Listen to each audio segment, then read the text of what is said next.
মাননীয় সদস্য জনাব মোহাম্মদ নাসির শাহরিয়ার জাহেদী, ঝিনাইদহ 2। আপনি উত্থাপন করুন। মাননীয় স্পিকার, আপনাকে ধন্যবাদ। আমি তারকা চিহ্নিত প্রশ্ন ক্রমিক 33 উত্থাপন করিলাম। ধন্যবাদ। ধন্যবাদ মাননীয় সদস্য। তারকা চিহ্নিত প্রশ্ন 33 সংসদে উত্থাপিত হল। সংসদ কার্যে প্রতিরক্ষা মন্ত্রণালয়ের দায়িত্বপ্রাপ্ত মাননীয় আইন বিচার ও সংসদ বিষয়ক মন্ত্রী জনাব আনিসুল হক। ধন্যবাদ মাননীয় স্পিকার। মাননীয় স্পিকার, তারকা চিহ্নিত প্রশ্ন 33-এর জবাব। মাননীয় স্পিকার, ক্যাডেট কলেজ সমূহ ক্যাডেটদের টিউশন ফি ব্যতীত অন্য কোনো নিজস্ব আয়ের উৎস না থাকায় ও অর্থ মন্ত্রণালয়ের সিদ্ধান্ত অনুযায়ী নিজস্ব আয় বৃদ্ধির লক্ষ্যে প্রাথমিকভাবে টিউশন ফি বৃদ্ধির প্রস্তাবনা থাকিলেও তাহা বৃদ্ধি করা হয় নাই।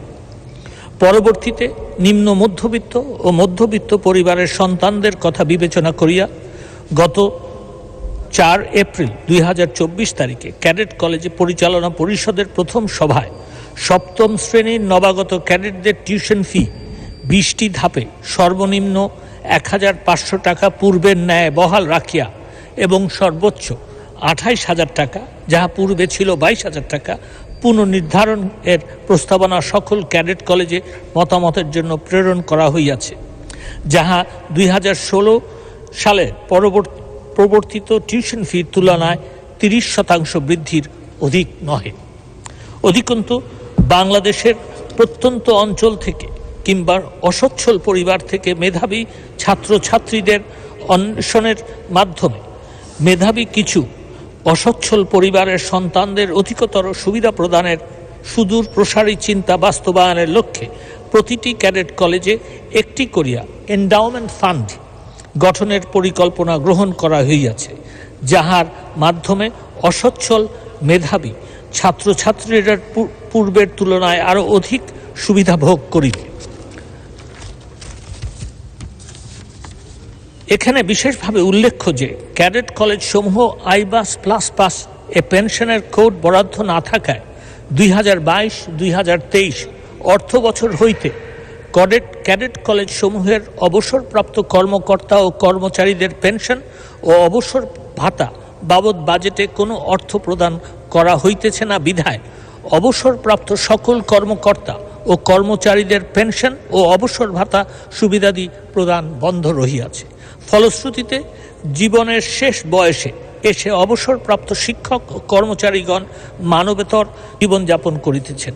2022-2023 অর্থ বছরে ক্যাডেট কলেজের 1310 জন অবসরপ্রাপ্ত কর্মকর্তা কর্মচারীদের পেনশন ও অবসর ভাতা সুবিধাদি বাবদ মোট 22.61 কোটি টাকা অপরিশোধিত বকেয়া রহিয়াছে।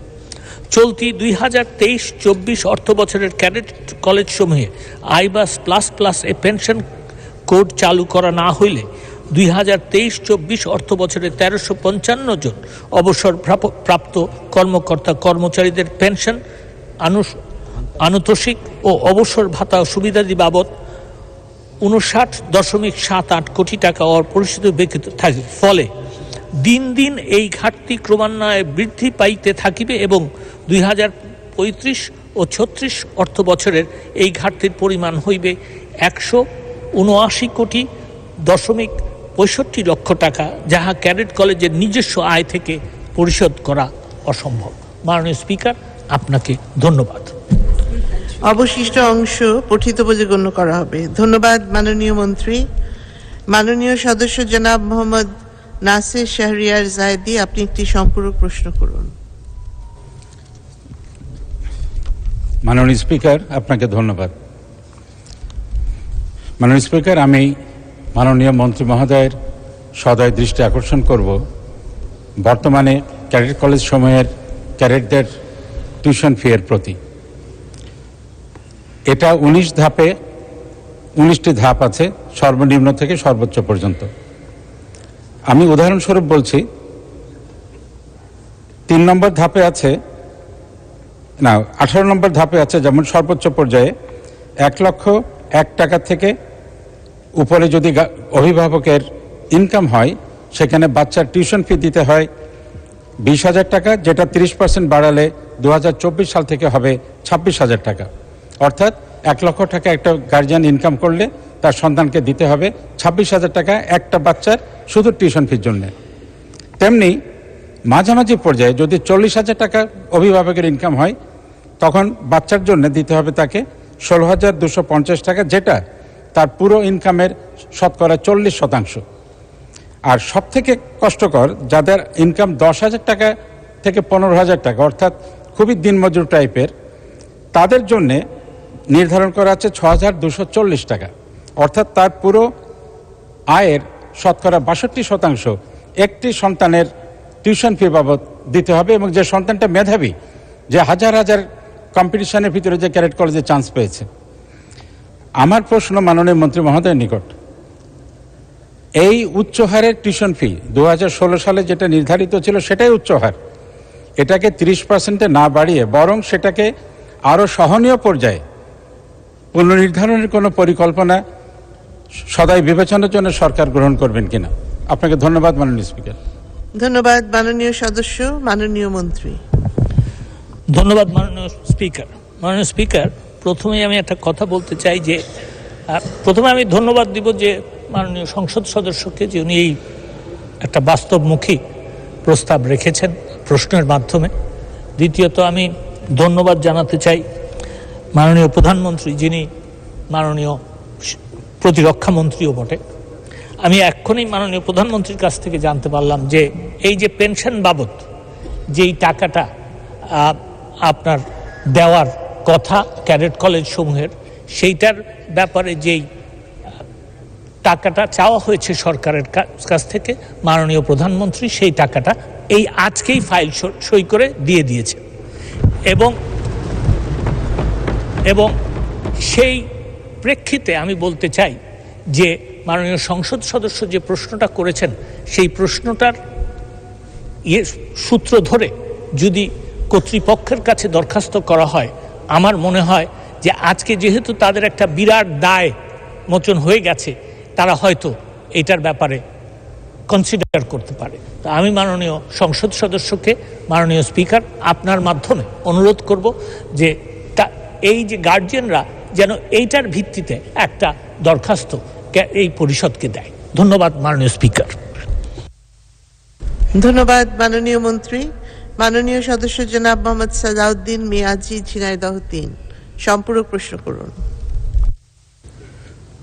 ধন্যবাদ মাননীয় স্পিকার। আমি নিজে একজন প্রাক্তন ক্যাডেট, ঝিনাইদহ ক্যাডেট কলেজ থেকে পাশ করেছিলাম। আমার প্রথমে মূল্যায়িত বাৎসরিক বেতন ছিল তৎকালীন 2400 টাকা। 75-এর যে নির্মম পরিবর্তনটা এসেছিল, এরপরে আমার বাবা আর আমার বেতন দিতে পারতেন না। আমি নিজে অ্যাপ্লিকেশন করার পরে আমার সেই বেতন এসে দাঁড়িয়েছিল 150 টাকা মাত্র। মাননীয় স্পিকার, আপনার মাধ্যমে হাউসকে বলতে চাই, এখানে কেস টু কেস বেসিসে আমরা যদি বৃত্তির ব্যবস্থা করি, তাহলে বোধহয় সবচেয়ে উপযুক্ত একটা সিদ্ধান্ত হতে পারে। আর্মি ওয়েলফেয়ার ট্রাস্ট বা আর্মড ফোর্সেসের, আর্মি, নেভি, এয়ারফোর্সের সব জায়গায় এখন অনেক ফান্ড পড়ে আছে। সুতরাং আমার প্রস্তাব থাকবে যে এই বিষয়টি একটু ভালো মতো যাচাই বাছাই এবং মূল্যায়ন করে, যেখানে আমরা চৌকস ক্যাডেট তৈরি করে দেশের সার্বিক প্রত্যেকটা সেক্টরে তাদের অবদান, বিশেষ করে আর্মিতেই 50% এই ক্যাডেটরা যায়। সুতরাং আর্মির কাছে আমি এই প্রস্তাব রাখতে চাই। এই বিষয়ে মাননীয় মন্ত্রী যদি কিছু বলেন। ধন্যবাদ মাননীয় সদস্য। মাননীয় মন্ত্রী। মাননীয় স্পিকার, তাকে ধন্যবাদ। মাননীয় স্পিকার, আমি মাননীয় সংসদ সদস্যকেও ধন্যবাদ জানাই।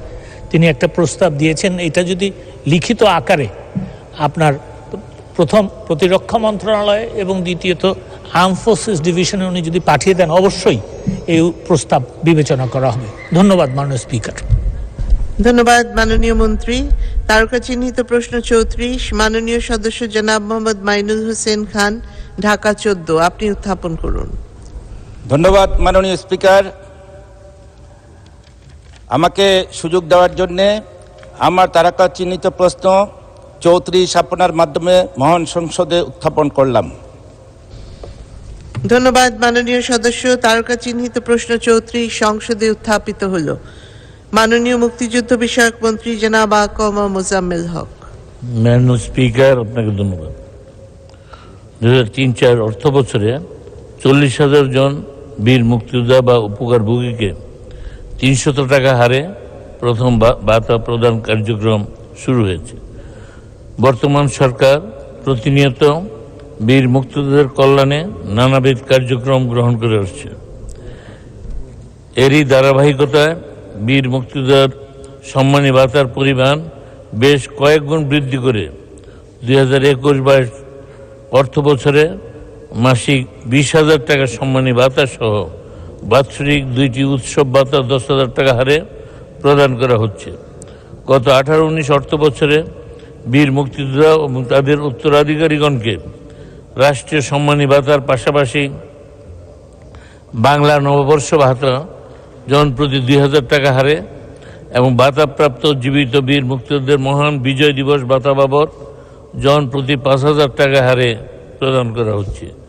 বর্তমানে বীর মুক্তিযোদ্ধাদের সম্মানী ভাতা বৃদ্ধির বিষয়টি পর্যালোচনাধীন রয়েছে।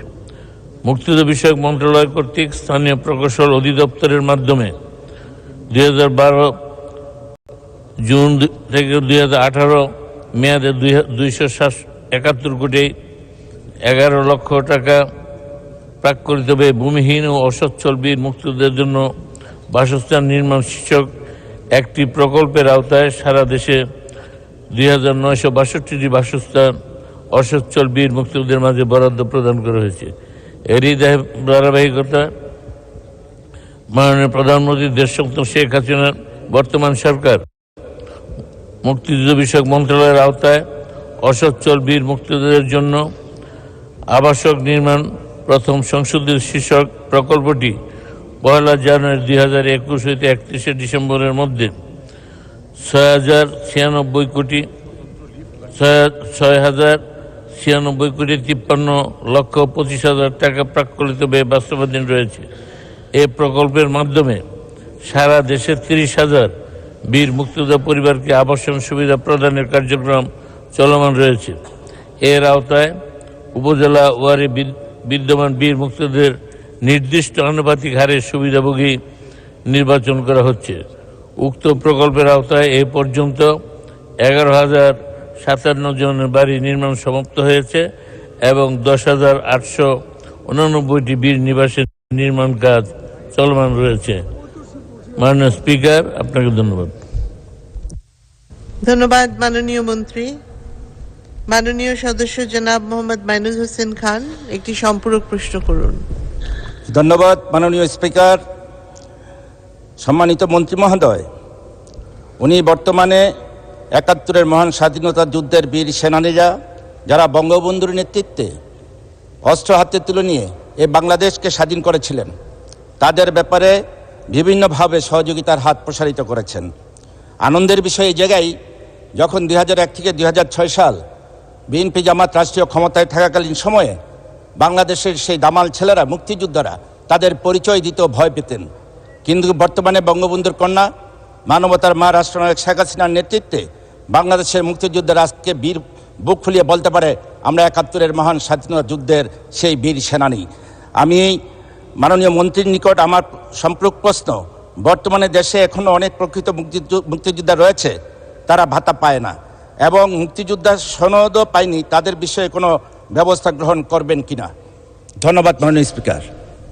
ধন্যবাদ মাননীয় সদস্য। মাননীয় মন্ত্রী। মাননীয় স্পিকার, মাননীয় সদস্যকে অনেক ধন্যবাদ। তিনি যথার্থই বলেছেন যে 1975 সালের 15 আগস্ট যার জন্ম না হলে দেশ স্বাধীন হতো না। আমাদের মহান নেতা বঙ্গবন্ধু শেখ মুজিবকে হত্যা করার পর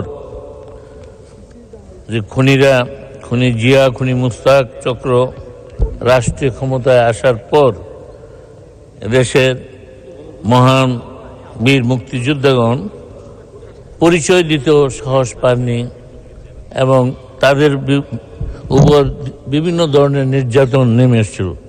কিন্তু আজকের এই সরকার আপনারা জানেন যে অনলাইনে বিভিন্নভাবে 6 বার ইতিপূর্বে মুক্তিযোদ্ধাদের তালিকা হয়েছে। সর্বশেষ অনলাইনে আবেদন করার মাধ্যমে সেগুলো উপজেলা পর্যায়ে যাচাই বাছাই হয়ে এবং উপজেলার মাধ্যমে এসে জাতীয় মুক্তিযোদ্ধা কাউন্সিলের মাধ্যমে অনুমোদিত হয়ে চূড়ান্তভাবে সেই তালিকা প্রকাশ পেয়েছে। তাই যারা তালিকাভুক্ত হয়েছেন তারা ভাতা পাননি বা পাচ্ছেন না, এটা স্বাভাবিকভাবে এটা হওয়ার সুযোগ নেই। তবে কেউ যদি আবেদন করে না থাকেন, নির্ধারিত ফর্মে যদি ভাতা না চেয়ে থাকেন, তাহলেই শুধু হতে পারে যে সুনির্দিষ্টভাবে যদি কোনো ব্যাপারে প্রশ্ন বলা হয় তাহলে সেটার জবাব আমরা দিতে পারবো। নতুনভাবে তালিকাভুক্ত করার বর্তমানে আর সুযোগ নেই। দেশ স্বাধীনতার 53 বছর পরেও যদি নতুনভাবে আবার আবেদন নেওয়া হয়, এটা একটা এন্ডলেস, এটা একটা এর চলমান প্রক্রিয়া হতে পারে না। মাননীয় স্পিকার, তাই আমি মনে করি এবং আমাদের সিদ্ধান্ত নতুনভাবে মুক্তিযোদ্ধা হওয়ার জন্য আবেদন করার কোনো সুযোগ নেই।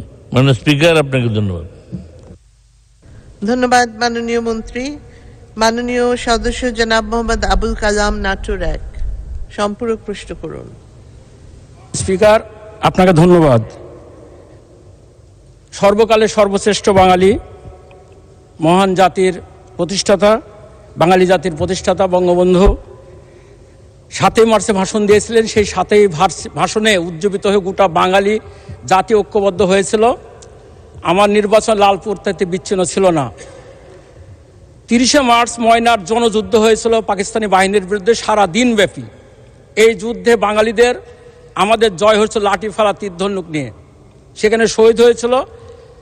আমরা সেখানে বর্তমানে মাননীয় প্রধানমন্ত্রীর মুক্তিযোদ্ধা মন্ত্রণালয় থেকে একটা বৃহত্তর কমপ্লেক্স হয়েছে।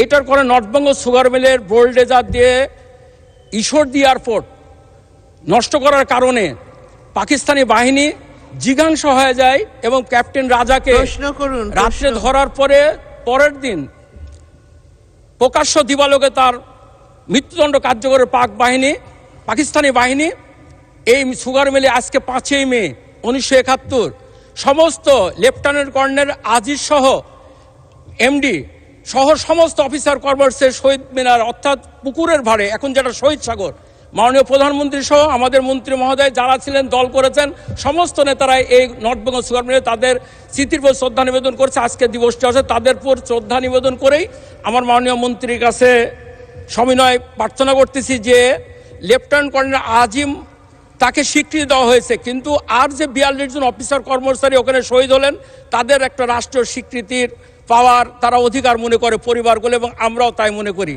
একভাবে ময়নার যুদ্ধে যারা শহীদ হয়েছিল সারা দিন ব্যাপী তাদের জন্য স্মৃতিফলক করেছি, কিন্তু তারাও রাষ্ট্রীয় কোনো মর্যাদা পায়নি। এই ব্যাপারে মন্ত্রণালয়ে কোনো সিদ্ধান্ত আছে কিনা মাননীয় মন্ত্রী মহোদয়, আমার এটা জানার ইচ্ছা। ধন্যবাদ মাননীয় স্পিকার। ধন্যবাদ মাননীয় সদস্য। মাননীয় মন্ত্রী। মাননীয় স্পিকার, মহান মুক্তিযুদ্ধে যারা শহীদ হয়েছেন 30 লক্ষ লোক শহীদ হয়েছেন। এরা গণ শহীদ হিসেবে স্বীকৃত। জাতির পিতা বঙ্গবন্ধু শেখ মুজিব তাদেরকে আর্থিকভাবে সহায়তা দিয়েছেন, অনেককে বাড়িঘর দিয়েছেন। পরবর্তীকালে আমাদের আজকের সফল রাষ্ট্রনায়ক দেশরত্ন শেখ হাসিনা তিনি প্রধানমন্ত্রী হিসেবে অনেককে বরাদ্দ দিয়েছেন। তবে এরা হচ্ছে গণশহীদ হিসেবে, আর যারা যুদ্ধক্ষেত্রে যুদ্ধ করে সশস্ত্রভাবে পাক হানাদার বাহিনীকে মোকাবেলা করে বা তাদের দোসরদের মোকাবেলা করে জীবন উৎসর্গ করেছেন তারা হলো মুক্তিযোদ্ধা শহীদ। তাই যে কথাটা সংসদ সদস্য বলেছেন যে অন্যেরা স্বীকৃতি পায় নাই, ওনারা আবেদন করেছেন কিনা আমার জানা নেই, করে থাকলে না পাওয়ার কোনো কারণ নেই। তবে এ ব্যাপারে দয়া করে মাননীয় সংসদ সদস্য আমাদের দরখাস্তগুলো দেন বা আমাদের সাথে ব্যক্তিগতভাবে অফিসে এসে সুবিধা মতো সময়ে যোগাযোগ করেন, সব কিছু জেনে আমি সদুত্তর দিতে পারবো। মাননীয় স্পিকার, আপনাকে ধন্যবাদ। ধন্যবাদ মাননীয় মন্ত্রী। মাননীয় সদস্য হাবিবুর রহমান, সিলেট ৩, সম্পূরক প্রশ্ন করুন।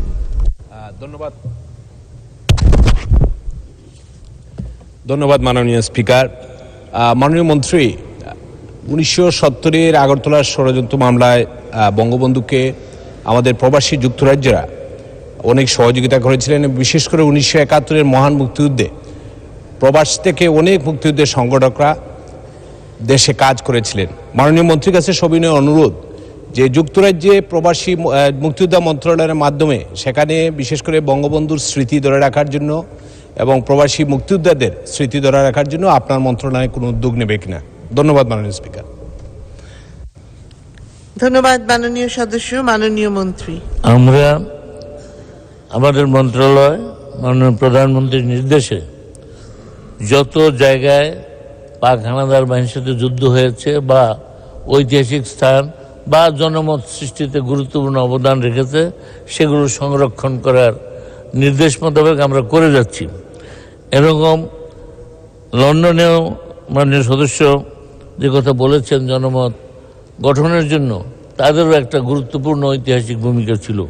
তো একটি স্মৃতিস্তম্ভ করার জন্য সেই দেশের সরকারেরও পারমিশন প্রয়োজন, জায়গারও প্রয়োজন।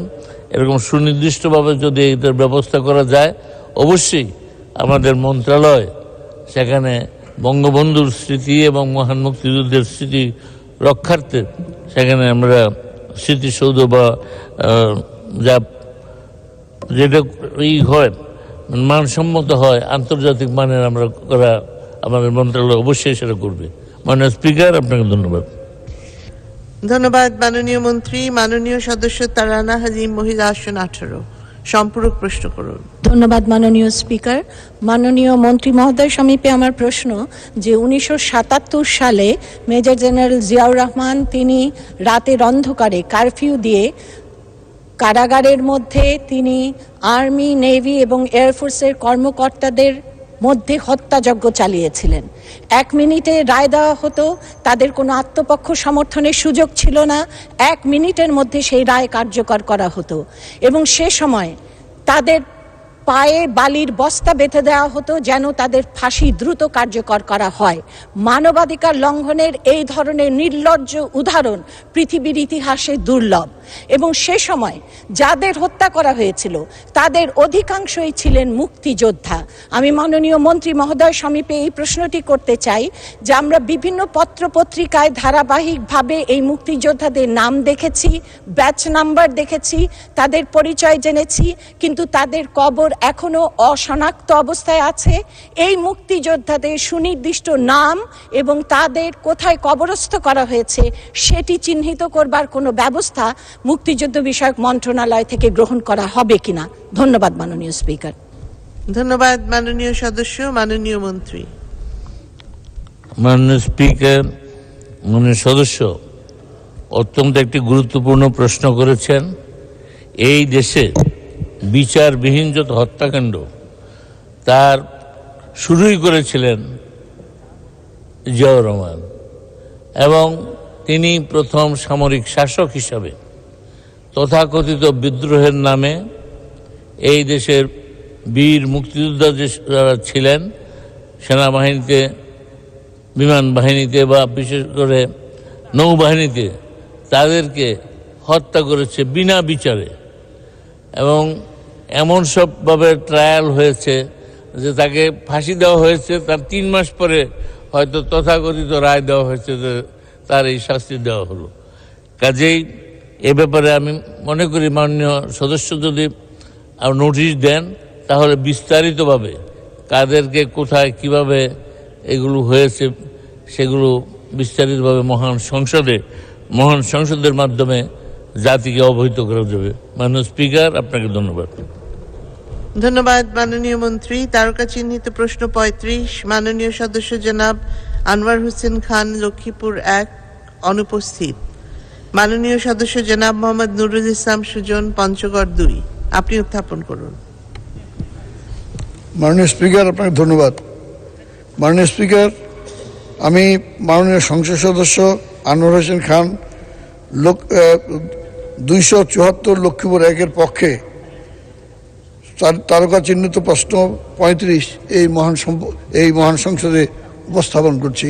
মাননীয় স্পিকার, আপনাকে ধন্যবাদ।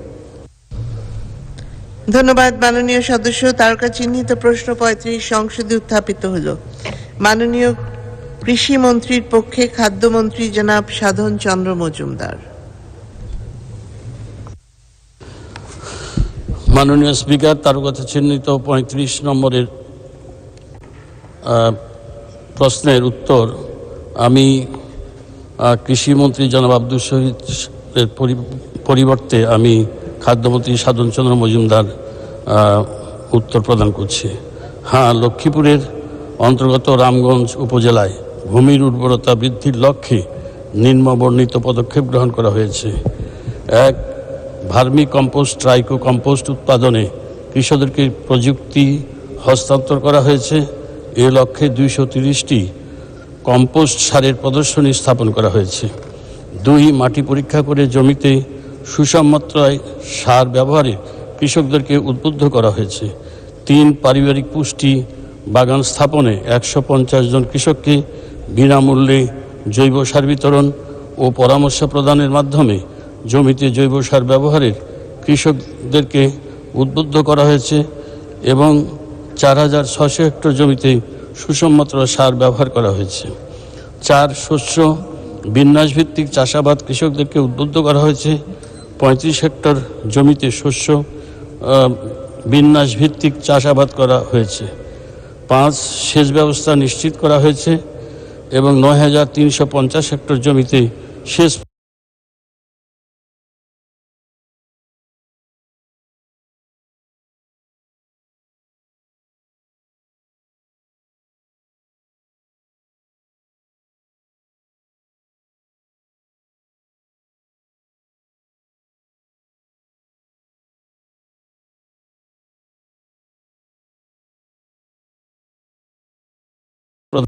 সেই সময় অনেকটা মাননীয় প্রধানমন্ত্রীর নিজস্ব উদ্যোগে আমার নির্বাচন এলাকা পঞ্চগড় জেলায় চা উৎপাদনের কার্যক্রম শুরু করেছিলেন এবং বর্তমানে একমাত্র জেলায় ওই অঞ্চল, সেখানে পঞ্চগড়, নীলফামারী, ঠাকুরগাঁ এটি সম্প্রসারিত হয়েছে এবং প্রান্তিক পর্যায়ে চা চাষ আমাদের এলাকায় প্রচুর পরিমাণে চা চাষ হচ্ছে।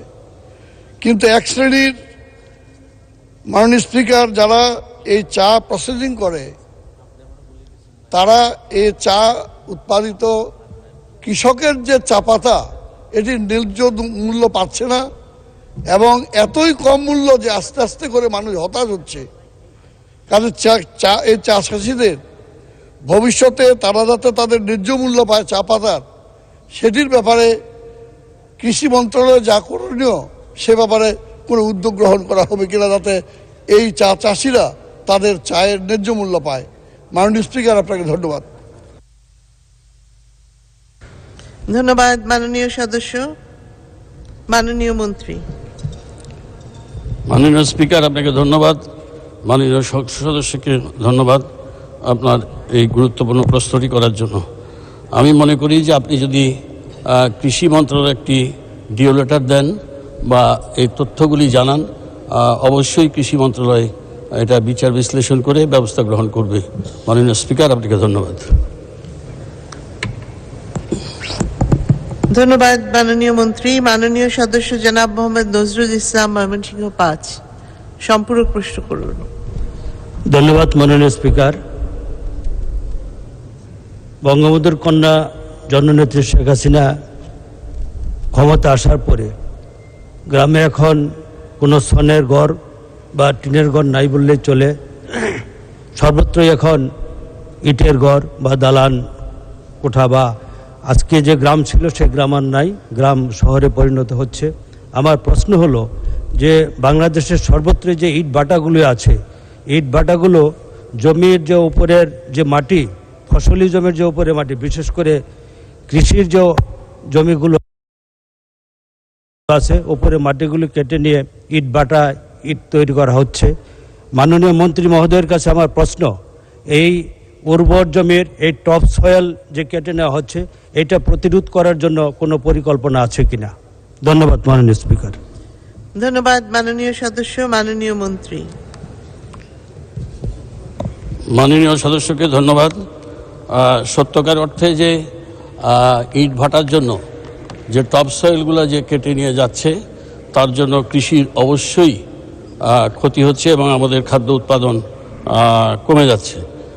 তবে কৃষি মন্ত্রণালয় এটা নিয়ে অনেক চিন্তিত রয়েছে এবং পরিবেশ মন্ত্রণালয়কে আমার জানা মতে যে চিঠিও দেওয়া হয়েছে এবং পরিবেশ মন্ত্রণালয় এর সুব্যবস্থা করছে এবং ইটভাটা বন্ধের জন্য পরিকল্পনা শুধু নয় ব্যবস্থা গ্রহণ করছেন।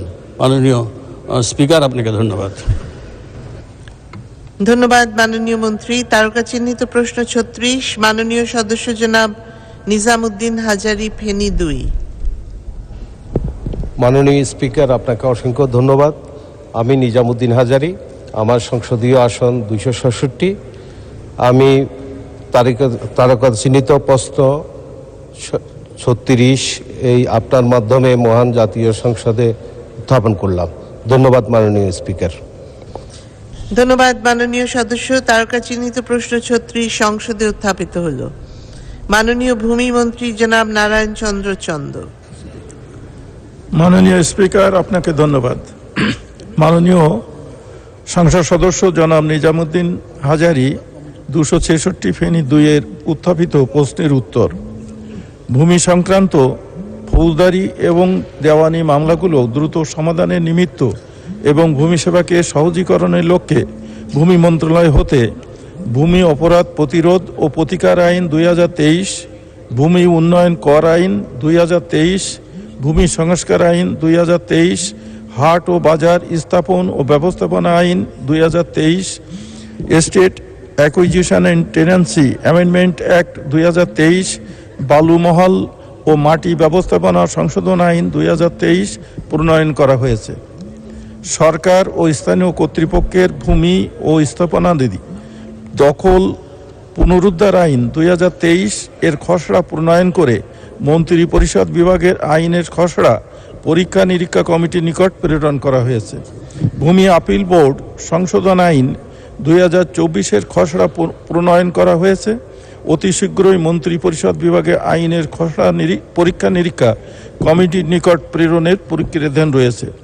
The public demands recovery act 1913 সরকারি দাবি আদায় আইন 1913 বাংলায় অনুবাদ করে যুগ উপযোগীকরণে কার্যকর পদক্ষেপ গ্রহণ করা হয়েছে। ভূমি জোনিং ও সুরক্ষা আইন 2024, ভূমি অধিগ্রহণ সংশোধন আইন 2024, হাট ও বাজার স্থাপন ও ব্যবস্থাপনা বিধিমালা 2024, ভূমি অধিগ্রহণ বিধিমালা 2024 প্রণয়নের কার্যক্রম চলমান রয়েছে। এছাড়া ভূমি সেবা সহজীকরণে নতুন পরিপত্র জারি, ভূমি তথ্য ব্যাংক, মানব সম্পদ ব্যবস্থাপনা system HRMS, civil sweet management system চালুর লক্ষ্যে মুন্সিগঞ্জ পাইলটিং চালু করা হয়েছে। ধন্যবাদ মাননীয় স্পিকার। ধন্যবাদ মাননীয় মন্ত্রী। মাননীয় সদস্য জনাব নিজামুদ্দিন হাজারি, আপনি একটি সম্পূরক প্রশ্ন করুন। মাননীয় স্পিকার, আপনাকে অসংখ্য ধন্যবাদ। মাননীয় মন্ত্রী মহোদয়, আমার প্রশ্নের জবাব দেওয়ার জন্য ওনাকেও আন্তরিকভাবে ধন্যবাদ জানাই আপনার মাধ্যমে। মাননীয় স্পিকার, আমার নির্বাচনী এলাকায় আমার কিছু ভূমি অফিস আছে যেগুলো সীমানা প্রাচীর সহ বিভিন্ন সমস্যায় জর্জরিত এবং যে ভবন একেবারে জরাজীর্ণ ভবন, সেই পাকিস্তান আমলের সেই ভবনগুলো আছে। মাননীয় মন্ত্রী মহোদয়ের কাছে আপনার মাধ্যমে আমার প্রশ্ন, উনি আমার নির্বাচনী এলাকায় যেই সব ভূমি অফিস আছে সেগুলো সীমানা প্রাচীর সহ নতুন ভবন করার পরিকল্পনা আছে কিনা, যদি থেকে থাকে কতদিনের ভিতরে উনি শুরু করবেন, দয়া করে আমাকে বললে আমার ফেনীর মানুষ আমরা উপকৃত হব। মাননীয় স্পিকার, আপনাকে অসংখ্য ধন্যবাদ। ধন্যবাদ মাননীয় সদস্য। মাননীয় মন্ত্রী। মাননীয় স্পিকার, আপনাকে ধন্যবাদ। মাননীয় সংসদ সদস্য যে প্রশ্ন করেছেন, ভূমি অফিসগুলি আধুনিক করে গড়ে তোলার জন্য স্কিম রয়েছে এবং কার্যক্রমও চলমান। তিনি যদি তার এলাকার যে অফিসগুলি অকেজো রয়েছে বা নতুন করে করা দরকার তার একটা তালিকা প্রদান করেন, তাহলে এই স্কিমের মধ্যে আছে কিনা দেখে ব্যবস্থা গ্রহণ করা যাবে। মাননীয় স্পিকার, আপনাকে ধন্যবাদ। ধন্যবাদ মাননীয় মন্ত্রী। মাননীয় সদস্য জনাব মোহাম্মদ আওলাদ হোসেন, ঢাকা 4। সম্পূরক প্রশ্ন করুন। মাননীয় স্পিকার, আপনাকে ধন্যবাদ। মাননীয় স্পিকার, আমার ঢাকা 4-এর শ্যামপুর থানার 47 নং ওয়ার্ডে বঙ্গবন্ধু ঘনিষ্ঠ সহচর, সাবেক জাতীয় সংসদ সদস্য, জাতীয় শ্রমিক লীগের সাবেক সাধারণ সম্পাদক জনাব আব্দুল মান্নান সাহেব বসবাস করতেন। স্বাধীনতা পরবর্তীকালে বঙ্গবন্ধু শেখ মুজিবুর রহমানের সরকার সেই সংসদ সদস্যকে একটি বসতবাড়ি উপহার দিয়েছিলেন। বিএনপি ক্ষমতায় এসে সেই বাড়িটি বাতিল করে দেয়। পরবর্তী পর্যায়ে মাননীয় প্রধানমন্ত্রী শেখ হাসিনার নেতৃত্বে 1996 সালে আওয়ামী লীগ সরকার গঠন করার পরে সেই বাড়িটি ফেরত দেওয়ার নির্দেশনা থাকলেও আইন মন্ত্রণালয় এবং ভূমি মন্ত্রণালয়ের ফাইল চালাচালিতে অদ্যাবধি সেই মরহুম আব্দুল মান্নানের পরিবার সেই বাড়িটি ফেরত পায়নি। এ ব্যাপারে মাননীয় ভূমিমন্ত্রী মহোদয়কে আমার প্রশ্ন, অতি দ্রুত সেই বঙ্গবন্ধু দেওয়া বাড়ি সেই আমাদের প্রয়াত নেতা আব্দুল মান্নানের পরিবারে ফেরত দেওয়া হবে কিনা। মাননীয় স্পিকার, আপনাকে ধন্যবাদ। ধন্যবাদ মাননীয় সদস্য। মাননীয় মন্ত্রী। মাননীয় স্পিকার, আপনাকে ধন্যবাদ। মাননীয় সংসদ সদস্য যে প্রশ্ন করেছেন অত্যন্ত গুরুত্বপূর্ণ। বিশেষ করে জাতির পিতা যে বরাদ্দ দিয়ে গেছেন এবং পরবর্তীতে মাননীয় প্রধানমন্ত্রী সেই বিষয়ে যখন নির্দেশ দিয়েছেন এই ফাইলটি কোন অবস্থায় রয়েছে, উনি যদি ফাইলের নাম্বার বা বিবরণটা আমার কাছে দেন তাহলে দেখে প্রয়োজনে আইন মন্ত্রণালয়ের সঙ্গে আলোচনা করে এর একটি সমাধান আসা যাবে বলে আমি মনে করি। আপনাকে ধন্যবাদ মাননীয় স্পিকার। ধন্যবাদ মাননীয় মন্ত্রী। মাননীয় সদস্য জনাব গোলাম সারওয়ার টুকু, বরগুনা 1। সম্পূরক প্রশ্ন করুন। আপনাকে ধন্যবাদ। আমার মাননীয় ভূমি মন্ত্রী মহোদয়ের কাছে জানার ইচ্ছে যে বরগুনা জেলা শহরে প্রায় 1000 জন ভূমি মালিক গত 3 বছর ধরে ভূমি উন্নয়ন কর দিতে পারছেন না, প্রশাসন বন্ধ করে রেখেছে। এখানে প্রায় 200টি বহুতল ভবন আছে, এখানে প্রায় কয়েকশো কোটি টাকার সিসি লোন আছে ব্যবসায়ীদের নামে। তো এই অবস্থায় কোনো ব্যাংকিং চ্যানেলে আমাদের শহরের ব্যবসায়ীরা ব্যবসা বাণিজ্য করতে পারে না। তো একটা অস্বস্তিকর অবস্থা। মাননীয় মন্ত্রী মহোদয়, এ বিষয়ে আপনি কোনো প্রয়োজনীয় পদক্ষেপ গ্রহণ করবেন কিনা? ধন্যবাদ মাননীয় সদস্য। মাননীয় মন্ত্রী। মাননীয় স্পিকার, আপনাকে ধন্যবাদ। মাননীয় সংসদ সদস্য যে প্রশ্ন করেছেন আমি অনুরোধ করব যে তিনি বিষয়টি লিখিতভাবে জানালে সেখানে যথাযথ ব্যবস্থা গ্রহণের পর তাদের যে প্রয়োজন সেটাকে আমরা মেটাবার চেষ্টা করব এবং আমি আশা করি খুব শীঘ্রই সেটাকে আমরা সমাধান দিতে পারবো। ধন্যবাদ মাননীয় স্পিকার। ধন্যবাদ মাননীয় মন্ত্রী। মাননীয় সদস্য জনাব SM রুহানি সুলতান মাহমুদ, নওগাঁ 4। সম্পূরক প্রশ্ন করুন। ধন্যবাদ মাননীয় স্পিকার।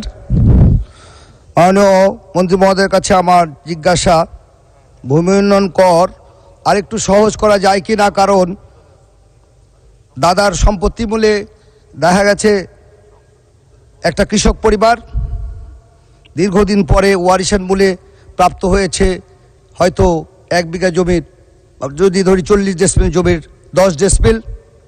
একটা ছেলে প্রাপ্ত হওয়ার পর ওটা যখন আংশিক খাজনা দিতে যাচ্ছে তখন দেখা যাচ্ছে টোটাল খাজনা না নেওয়া পর্যন্ত, ভূমি উন্নয়ন কর না নেওয়া পর্যন্ত এটা করা যাচ্ছে না। কিন্তু অন্যভাবে অন্য চ্যানেলে, ব্রোকার চ্যানেলে তারা এটা করতেও পারছে, আমরা এটা লক্ষ্য করেছি। আমি যখন চ্যালেঞ্জ করেছিলাম এরকম আমার এলাকায় ঘটেছে। তো কাজেই আমাদের এলাকার গরিব কৃষকদের যে কোনো কাজেই জমি বিক্রি করতে হয়, তাদের যে ন্যায্যতা সেই ন্যায্যতার ভিত্তিতে আংশিক খাজনা নেওয়ার সুযোগ করে দেওয়ার জন্য আপনার মাধ্যমে আবেদন রাখছি। আসসালামু আলাইকুম। ধন্যবাদ মাননীয় সদস্য। মাননীয় মন্ত্রী। মাননীয় স্পিকার, আপনাকে ধন্যবাদ। মাননীয় সংসদ সদস্য একটা গুরুত্বপূর্ণ প্রশ্ন করেছেন। ইতিমধ্যে একই খতিয়ানে একাধিক ব্যক্তি মালিকানা থাকলে সেখানে খাজনা দেওয়ার ক্ষেত্রে এই জটিলতা ছিল। ইতিমধ্যে এই বিষয়ে একটি পরিপত্র জারি করা হয়েছে এবং যে মালিক যতটুকু অংশের দাবিদার তাকে ততটুকু তার অংশ মোতাবেক তার খাজনা নেওয়ার নির্দেশ দেওয়া হয়েছে। যদি কোনো অসুবিধা হয় সেটা স্পেসিফিকভাবে জানালে আমরা ব্যবস্থা গ্রহণ করব। ধন্যবাদ মাননীয় স্পিকার। ধন্যবাদ মাননীয় মন্ত্রী। তারকা চিহ্নিত প্রশ্ন 37 মাননীয় সদস্য জনাব আলী আজম ভোলা 2, আপনি উত্থাপন করুন।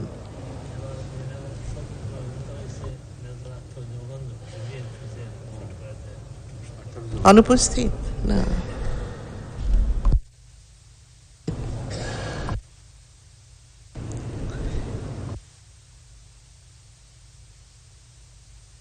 জনাব নুরুদ্দিন চৌধুরী নয়ন, আপনি উত্থাপন করুন তারকা চিহ্নিত প্রশ্ন 37।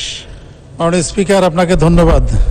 আমি নুরুদ্দিন চৌধুরী নয়ন, সংসদ সদস্য লক্ষ্মীপুর 2, মাননীয় জাতীয় সংসদ সদস্য জনাব আলী আজম ভোলা 2 এর পক্ষে তারকা চিহ্নিত প্রশ্ন 37 এ মহান জাতীয় সংসদে উপস্থাপন করিলাম। আপনাকে ধন্যবাদ। ধন্যবাদ মাননীয় সদস্য। তারকা চিহ্নিত প্রশ্ন 37 সংসদে উত্থাপিত হল। মাননীয় বেসামরিক বিমান পরিবহন ও পর্যটন মন্ত্রী জনাব মোহাম্মদ ফারুক খান। ধন্যবাদ মাননীয় স্পিকার। তারকা চিহ্নিত প্রশ্ন 36-এর উত্তর। ভোলা জেলায় প্রাকৃতিকগতভাবে গড়ে ওঠা কয়েকটি পর্যটন আকর্ষণীয় স্থান রয়েছে। এছাড়া মানবসৃষ্ট কতগুলি দর্শনীয় স্থানও রয়েছে, যেগুলোতে দেশীয় ও স্থানীয় পর্যটকেরা ভ্রমণ করে। বাংলাদেশ পর্যটন মহাপরিকল্পনায় ভোলা জেলার নিম্ন বর্ণিত পর্যটন আকর্ষণগুলিকে অন্তর্ভুক্ত করা হয়েছে। 1 নম্বর, মেঘনা নদীর তীরে তুলাতলি পয়েন্ট, সদর উপজেলা। 2 নম্বর, নিজাম হাসিনা ফাউন্ডেশন মসজিদ, সদর উপজেলা। 3 নম্বর, শাহবাজপুর পর্যটন কেন্দ্র, সদর উপজেলা। মাননীয় স্পিকার, এখানে অনেক লম্বা একটা লিস্ট আছে, আপনি যদি চান এটা পঠিত বলে গণ্য করা যেতে পারে। জি ধন্যবাদ মাননীয় মন্ত্রী, পঠিত বলে গণ্য করা হবে। মাননীয় সদস্য জনাব নুরুদ্দিন চৌধুরী নয়ন, আপনি একটি সম্পূরক প্রশ্ন করুন। মাননীয় স্পিকার, আপনাকে ধন্যবাদ।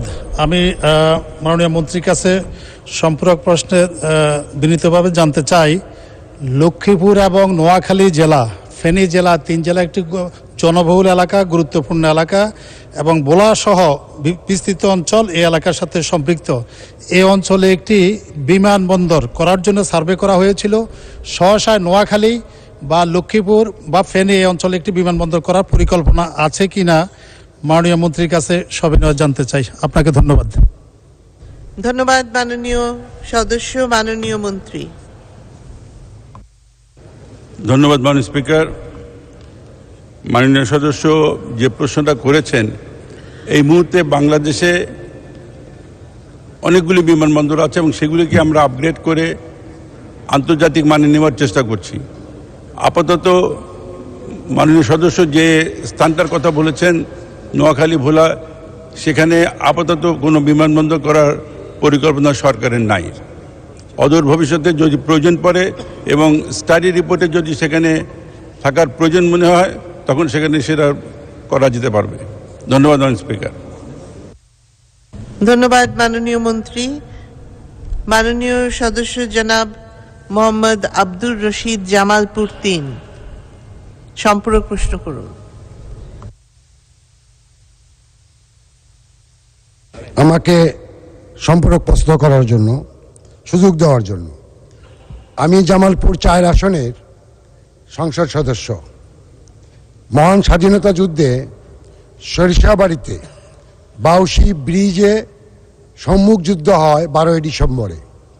সেই জায়গাকে স্মরণীয় করার জন্য প্রাথমিক পর্যায়ে মুক্তিযুদ্ধ স্তম্ভ করা হয় এবং সেখানে সম্মুখ যুদ্ধে আমাদের বীর মুক্তিযোদ্ধারা শহীদ হন। সেখানে ইতিমধ্যে মেয়র পার্ক ছিল, সেটাকে আমরা মুক্তিযুদ্ধ পার্কে নাম করেছি। পহেলা বৈশাখ বলেন, ঈদুল ফিতর, ঈদুল আজহা, 16ই ডিসেম্বর বিভিন্ন সময়ে হাজার হাজার মানুষ সেখানে যায়। স্থানীয়ভাবে পৌরসভার পক্ষ থেকে অর্থ যোগান দিয়ে সেখানে একটা পার্ক করা হয়েছে। সরিষাবাড়ি অত্যন্ত গুরুত্বপূর্ণ একটি উপজেলা, সেখানে কোনো বিনোদনের পার্ক নাই। বেসরকারিভাবে একটা পার্ক আছে, খুবই ছোট। সে তার পাশেই আমাদের পর্যাপ্ত খাস জমি আছে। সেই পর্যাপ্ত খাস জমি নিয়ে আমি মাননীয় মন্ত্রী মহোদয়ের কাছে অনুরোধ করব, আমি ডিও লেটার নিয়ে আপনার সাথে দেখা করব এবং সে ব্যাপারে আপনি প্রয়োজনীয় উদ্যোগ নেবেন বলে আমি বিশ্বাস করি। ধন্যবাদ মাননীয় সদস্য। মাননীয় মন্ত্রী। মাননীয় স্পিকার, আপনাকে ধন্যবাদ। মাননীয় সদস্য যে স্থানটির কথা বলেছেন, যেটা আমাদের মহান মুক্তিযুদ্ধের স্মৃতি বিজড়িত স্থান, সম্মুখ যুদ্ধ হয়েছে, সুতরাং এই স্থানটাকে সংরক্ষণের একটা বড় দায়িত্ব হয়তোবা আমাদের মুক্তিযুদ্ধ বিষয়ক মন্ত্রণালয় পালন করবে। তারপরেও মাননীয় সংসদ সদস্য যে কথাটা বলেছেন, তিনি যদি আমার সঙ্গে দেখা করেন তাহলে সেখানে যদি একটা পর্যটন কেন্দ্র বা সেই ধরনের কিছু করা যায়, সেটার জন্য আমরা প্রয়োজনীয় ব্যবস্থা নেব। ধন্যবাদ মাননীয় স্পিকার।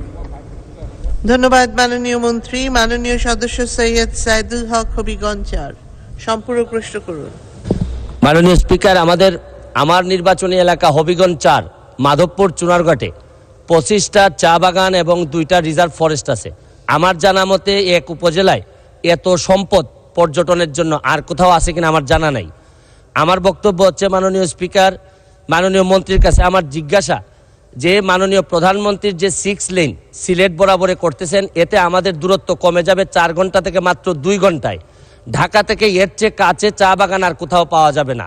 তো পর্যটন মন্ত্রণালয়ের এইরকম মাননীয় প্রধানমন্ত্রীর এই স্পিডের সাথে তারা আমাদের এই পর্যটনটাকে সামনের দিকে নিয়ে যাওয়ার জন্য কিছু করবেন কিনা। আমি যাকে হারিয়ে এই মহান সংসদে আসছি, উনিও মাননীয় প্রধানমন্ত্রী আমাদের পর্যটন প্রতিমন্ত্রী ছিলেন, উনার করার সুযোগ ছিল, উনি করেন নাই বলেই হয়তো উনি এই সংসদে এইবার আসতে পারেন না। মাননীয় সদস্য। মাননীয় মন্ত্রী। ধন্যবাদ মাননীয় স্পিকার। মাননীয় সংসদ সদস্য যথার্থই বলেছেন যে এলাকাটা মাধবকুণ্ড, এই এলাকাটা অ্যাকচুয়ালি পর্যটনের জন্য অনেক উপকরণ আছে এবং সেখানে কিছু কিছু জায়গায় আমাদের পর্যটন কেন্দ্র আছে। যদি মাননীয় সংসদ সদস্য স্পেসিফিক্যালি কোনো জায়গার কথা বলেন এবং আমাদের সঙ্গে দেখা করেন, তাহলে আমরা সেখানে পর্যটন কেন্দ্র করা যায় কিনা সেটা বিবেচনা করা হবে। ধন্যবাদ মাননীয় স্পিকার।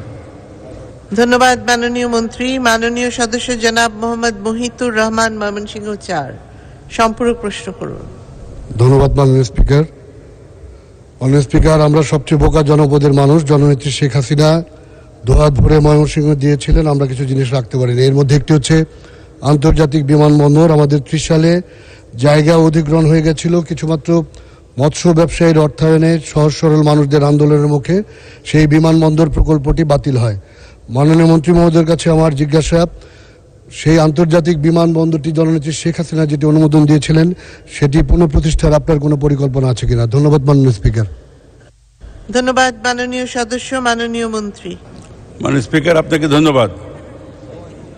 মাননীয় স্পিকার, আমি একটু আগে বলেছি যে বাংলাদেশে ইতিমধ্যে আমাদের অনেকগুলি বিমানবন্দর আছে এবং তার মধ্যে আমরা কতগুলি বিমানবন্দরকে আন্তর্জাতিক মানে উন্নীত করার চেষ্টা করছি এবং বাকিগুলিকে আরও ভালো বিমানবন্দরে রূপান্তরের জন্য কাজ করে যাচ্ছি। মাননীয় সংসদ সদস্য যে এলাকার কথা বলেছেন, তিনি যদি মনে করেন সেখানে একটা ভালো বিমানবন্দর হতে পারে, তিনি যদি এ ব্যাপারে ডিও দেন, তখন আমরা সম্ভবত যাচাই করব এবং যাতে যে যদি সেটা প্রয়োজন হয় সেটা করার জন্য প্রয়োজনীয় ব্যবস্থা নেওয়া যাবে। ধন্যবাদ মাননীয় স্পিকার। ধন্যবাদ মাননীয় মন্ত্রী। তারকা চিহ্নিত প্রশ্ন ৩৯, মাননীয় সদস্য জনাব মুশতাক আহমেদ রুহি, নেত্রকোনা ১, আপনি উত্থাপন করুন। ধন্যবাদ মাননীয় স্পিকার। মাননীয় স্পিকার, তারকা চিহ্নিত প্রশ্ন ৩৯ আপনার মাধ্যমে।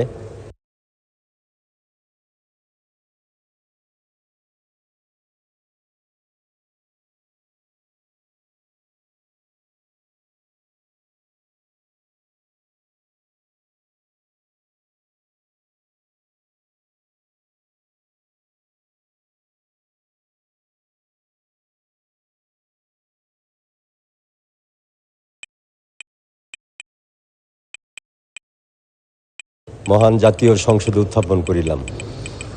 ধন্যবাদ মাননীয় সদস্য। তারকা চিহ্নিত প্রশ্ন ৩৯ সংসদে উত্থাপিত হল। মাননীয় কৃষি মন্ত্রীর পক্ষে মাননীয় খাদ্যমন্ত্রী জনাব সাধন চন্দ্র মজুমদার। মাননীয় স্পিকার, আপনাকে ধন্যবাদ। তার সাথে প্রশ্ন যিনি করেছেন সংসদ সদস্য জনাব মুশতাক আহমদ রুহিকেও অশেষ ধন্যবাদ। আমি মাননীয় কৃষিমন্ত্রী মোহাম্মদ আব্দুস শহীদ সাহেবের পক্ষে দুর্গাপুর আমি এই 39 নম্বর প্রশ্নের উত্তর, দুর্গাপুর ও কমলাকান্দা উপজেলার মোট অনাবাদি জমির পরিমাণ 2135 হেক্টর। কৃষি উৎপাদন বৃদ্ধির লক্ষ্যে অনাবাদি জমিসহ আবাদীকরণ করার জন্য সরকার কর্তৃক প্রদত্ত রাজস্ব কার্যক্রম সহ বিভিন্ন প্রকল্প ও কার্যক্রম মাঠে বিদ্যমান রয়েছে।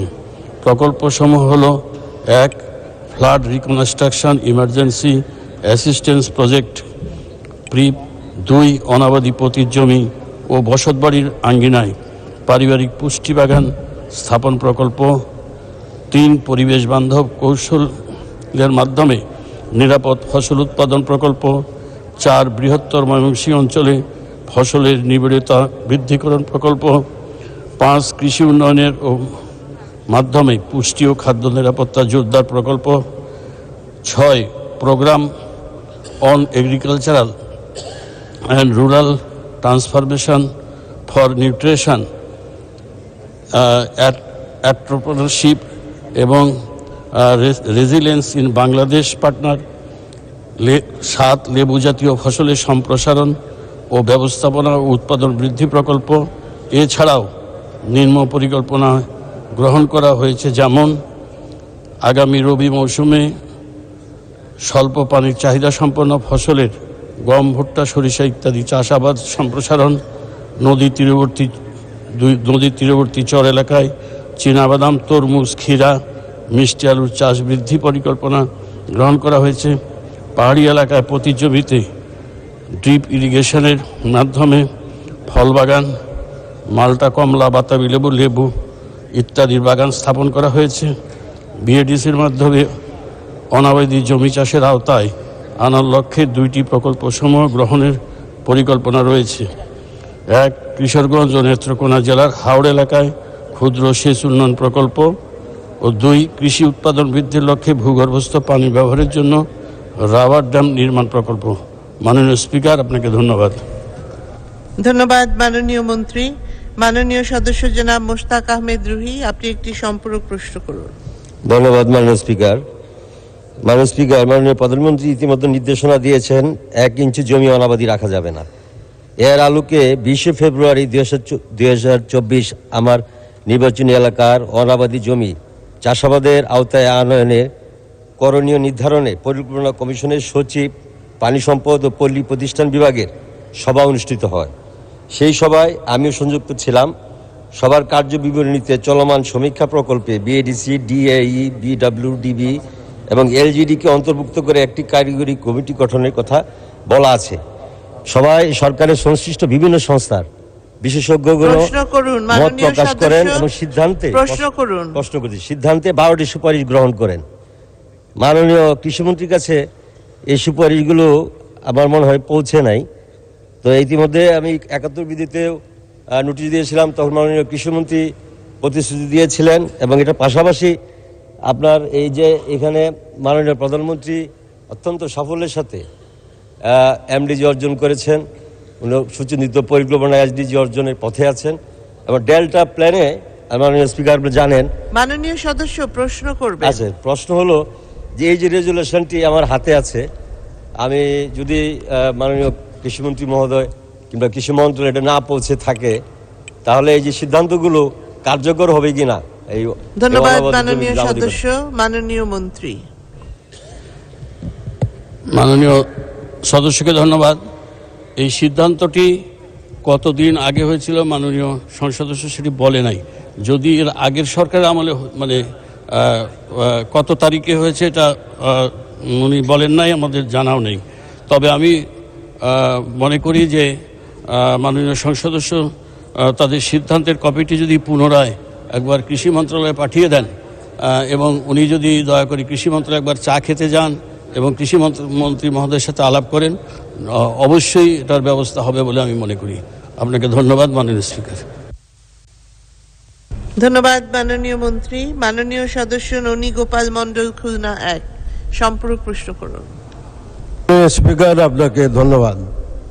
আমি আপনার মাধ্যমে মাননীয় মন্ত্রী মহোদয়ের কাছে জানতে চাই, আমার নির্বাচনী এলাকা উপকূলীয় অঞ্চল, লবণাক্ত অঞ্চল। এখানে আমাদের নদী খালের পানি দিয়ে আমরা কৃষি আবাদ করে থাকি, কিন্তু নদীগুলো ভরাট হয়ে যাওয়ায় কৃষিকাজে দারুণভাবে ব্যাঘাত হচ্ছে। এই খালগুলো খনন করার কোনো উদ্যোগ গ্রহণ করবেন কিনা কৃষি মন্ত্রী মহোদয় অনুগ্রহ বলবেন কিনা? আপনাকে ধন্যবাদ। ধন্যবাদ মাননীয় সদস্য। মাননীয় মন্ত্রী। মাননীয় স্পিকার, আপনাকে ধন্যবাদ। নদীগুলি আসলেই খনন করা প্রয়োজন এবং এইটি আমাদের পানি উন্নয়ন বোর্ড থেকেই খনন করা হয়। তবে কৃষি মন্ত্রণালয় থেকে লবণ সহিষ্ণু আবাদ করার জন্য যেসব মাননীয় প্রধানমন্ত্রী নির্দেশে লবণ সহিষ্ণু ফসল উৎপাদনের জন্য অনেক রকম জাত বেরিয়েছে, অনেক ধানের জাত আমাদের কৃষি গবেষণার থেকে বীজ উৎপন্ন করা হয়েছে। আমি আশা করি যে এই লবণ সহিষ্ণু জাত সেখানে রোপণ এবং নদীগুলি খনন পানি উন্নয়ন বোর্ড করবে এবং মাননীয় প্রধানমন্ত্রীর নির্দেশে পানি উন্নয়ন বোর্ড অনেক নদী খনন করছেন এবং আপনারটাও খনন হবে বলে আমাদের দৃঢ় বিশ্বাস। এবং তবে লবণ সহিষ্ণু পানিতে আমাদের যে নতুন নতুন জাত উৎপাদন করা হয়েছে সেটি অবশ্যই আপনার এলাকার সেই সুফল বয়ে আনবে। মাননীয় স্পিকার, আপনাকে ধন্যবাদ।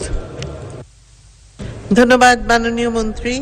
মাননীয় সদস্য আমাতুল কিবরিয়া কেয়া চৌধুরী, হবিগঞ্জ 1, সম্পূরক প্রশ্ন করুন। ধন্যবাদ মাননীয় স্পিকার। মাননীয় স্পিকার, আপনার মাধ্যমে আমি সারা বাংলাদেশের সকল কৃষকদের পক্ষ থেকে মাননীয় প্রধানমন্ত্রীকে ধন্যবাদ জানাই যে কৃষকদের কৃষিবান্ধব সরকার হিসাবে এই যে কম্বাইন্ড হারভেস্টার মেশিন আপনি জেনে খুশি হবেন মাননীয় স্পিকার, 38 লক্ষ টাকা মূল্যের 70% ভর্তুকি দিয়ে সরকার কৃষকদের কৃষি সরঞ্জাম দিচ্ছেন এবং এমনকি কাঁচিটা পর্যন্ত সরকারিভাবে বিনামূল্যে দেওয়া হচ্ছে। মাননীয় স্পিকার, এই চমৎকার উদ্যোগটি নির্বাচিত হওয়ার কারণে আমি নবীগঞ্জ বাহুবলের নির্বাচিত প্রতিনিধি হিসেবে মাননীয় প্রধানমন্ত্রীর প্রতি কৃতজ্ঞতা জানাই সকল কৃষকের পক্ষ থেকে। এবং আপনার মাধ্যমে মাননীয় মন্ত্রী মহোদয়ের কাছে আমার প্রশ্ন যে প্রধানমন্ত্রী দেশরত্ন জননেত্রী শেখ হাসিনা সারা বাংলাদেশের সমস্ত ভূমি সামান্যতম জায়গাও যেন অনাবাদি না থাকে, সেই জায়গা থেকে আমার নির্বাচনী এলাকার হাইওয়ে রোডের দুপাশে আমি চাই যে অনাবাদি জায়গাগুলো আবাদে নিয়ে আসতে। এর জন্য আমার সেচের প্রয়োজন। বিএডিসির হবিগঞ্জ জেলার বিএডিসির যারা আছেন তাদের পক্ষ থেকে এখন পর্যন্ত কোনো সহযোগিতা পাইনি। নবীগঞ্জ বাহুবলে এর সহযোগিতার মাধ্যমে যেন আমি সেচের ক্ষেত্রে সহযোগিতা পাই। তাই আপনার মাধ্যমে মাননীয় মন্ত্রী মহোদয়ের কাছে আমার প্রশ্ন, এই ব্যাপারে তিনি কৃষি মন্ত্রণালয়ের মাধ্যমে বিএডিসিকে সক্রিয় করার ক্ষেত্রে নবীগঞ্জ বাহুবলে ভূমিকা রাখবেন কিনা? ধন্যবাদ মাননীয় স্পিকার। ধন্যবাদ মাননীয় সদস্য। মাননীয় মন্ত্রী। ধন্যবাদ মাননীয় স্পিকার এবং মাননীয় সদস্যকেও ধন্যবাদ। আপনারা জানেন যে দেশরত্ন শেখ হাসিনা মাননীয় প্রধানমন্ত্রী জাতির পিতা বঙ্গবন্ধুর কন্যা এই সেচ ব্যবস্থার জন্য বিভিন্ন উপজেলা নির্বাহী অফিসারদের সভাপতিত্বে সেচ কমিটি গঠন করেছেন এবং মাননীয় সংসদ সদস্যগণ তার উপদেষ্টা, এবং সেইখানে ক্ষুদ্র সেচ প্রকল্প গ্রহণ করা হয়েছে এবং সেই ক্ষুদ্র সেচ প্রকল্পের জন্য সেই কৃষকেরা যদি সভাপতি বরাবরে আবেদন করেন তাহলে ওই এসটির ক্ষুদ্র সেচ যন্ত্র বসানোর জন্য কৃষক বসাবে, কিন্তু বিদ্যুতের সংযোগ এর জন্য মাননীয় প্রধানমন্ত্রী একটি পুল এবং ট্রান্সফরমার সরকারি পক্ষ থেকে ফ্রি দেন। বাকি যদি পুল দরকার হয় তাহলে কৃষককে কিনে নিতে হয়। এই প্রকল্প চালু রয়েছে। আপনি আপনার উপজেলা নির্বাহী কর্মকর্তার সাথে যোগাযোগ করলে আমার মনে হয় আপনার সমস্যার সমাধান হবে। মাননীয় স্পিকার, আপনাকে ধন্যবাদ। ধন্যবাদ মাননীয় মন্ত্রী। মাননীয় সদস্যবৃন্দ, মাননীয় মন্ত্রীদের জন্য নির্ধারিত তারকা চিহ্নিত প্রশ্ন জিজ্ঞাসা উত্তর পর্ব আজকের মতো এখানেই শেষ হলো। মাননীয় সদস্য জনাব আব্দুল লতিফ সিদ্দিকী, টাঙ্গাইল 4। মাননীয় স্পিকার, আপনাকে ধন্যবাদ। মাননীয় স্পিকার, গত 2 তারিখে সংসদ অধিবেশন শুরু হয়। ওই দিন আমি যথারীতি সংসদ এলাকায় এসেছিলাম এবং সংসদে প্রবেশ করতে যখন যাই তখন দ্বার রক্ষীগণ বলেন যে কোভিডের সার্টিফিকেট দিতে হবে। আমার প্রশ্নটি হলো যে আমাকে জানানো হয়নি যে কোভিডের সার্টিফিকেট লাগবে সংসদ অধিবেশনে প্রবেশ করতে হলে। এতে আমি মনে করি ব্যক্তি আব্দুল লতিফ সিদ্দিকীকে নয়, আমার নির্বাচনী এলাকার জনগণকে তার অধিকার থেকে বঞ্চিত করা হয়েছে। কারণ আমি সংসদ অধিবেশনে যোগ দিতে পারিনি এবং আপনার নেতৃত্বে যে কমিটি আছে সেই কমিটিতেও আমি অংশগ্রহণ করতে পারিনি। তাই আমার দাবি, যারা এই দায়িত্বে আছেন তারা যথারীতি দায়িত্ব পালন না করে এই আদেশটি কে বা কাহারা জারি করলেন।